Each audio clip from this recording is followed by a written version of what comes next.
है। देश के कई हिस्सों में भयंकर सूखे के मुद्दे पर आज संसद भी चिंतित दिखी। लोकसभा में 1 घंटे के प्रश्नकाल में आधा समय सूखे पर ही चर्चा हुई।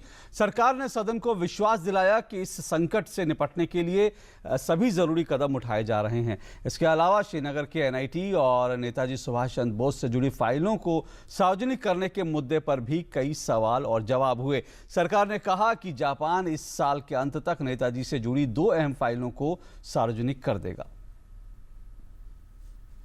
देश के 10 राज्य इन दिनों सूखे की चपेट में हैं। देश पर आए संकट का मसला मंगलवार को संसद में भी उठा। लोकसभा में प्रश्नकाल के दौरान कई दलों के सांसदों ने इस मुद्दे को लेकर केंद्र द्वारा उठाए गए कदमों को लेकर सवाल पूछा तो लोकसभा अध्यक्ष ने भी 1 घंटे के प्रश्नकाल में से आधे से ज्यादा समय इसी मुद्दे पर चर्चा के लिए दिया। सूखे पर सदस्यों की चिंताओं से सहमति जताते हुए सरकार ने सदन को आश्वस्त किया कि समस्या से निपटने के लिए सभी राज्यों को केंद्र की तरफ से हर संभव मदद दी जा रही है। केंद्रीय कृषि मंत्री राधा मोहन सिंह ने बताया कि अभी तक केंद्र ने राज्यों को सूखे से निपटने के लिए करीब 13,500 करोड़ रुपयों की मदद दी है। जब मोदी सरकार आई तो सभी राज्यों ने प्रथम वर्ष में एनडीआरएफ से 40,000 करोड़ रुपए मांगे थे तो हमने 9,000 करोड़ रुपए दिए और इस वर्ष हम अभी तक जो राशि दे चुके हैं वो 13,496 करोड़। चूंकि हमने नॉर्म्स बढ़ाया और उसका परिणाम है कि सभी राज्यों को ज्यादा पैसा मिल रहा है।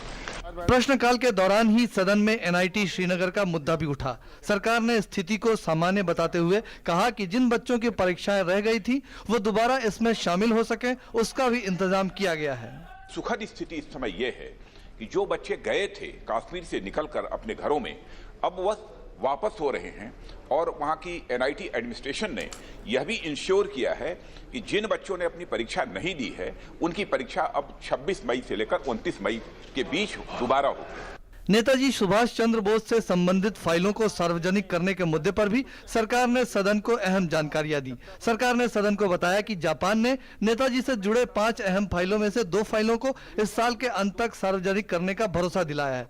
इसके अलावा यूके ने 62 फाइलों के बारे में भारत को जानकारी दी है तो जर्मनी ने भी नेताजी से जुड़े फाइलों को सार्वजनिक कर दिया है। सरकार ने बताया कि रूस, अमेरिका और ऑस्ट्रिया ने बताया है कि उनके पास नेताजी से जुड़ा कोई फाइल मौजूद नहीं है। केंद्रीय गृह राज्य मंत्री किरण रिजिजू ने यह भी बताया कि नेताजी से जुड़े देश के 2 पुराने फाइल गुम हैं जिनमें कुछ अहम जानकारियां हो सकती हैं। उन्होंने कहा कि प्रधानमंत्री नरेंद्र मोदी के निर्देश पर सरकार ने फाइलों को सार्वजनिक करने की प्रक्रिया शुरू की है जिसके तहत अब तक 150 फाइल सार्वजनिक हो चुके हैं जबकि सरकार की योजना हर महीने 25 अन्य फाइलों को भी सार्वजनिक करने की है।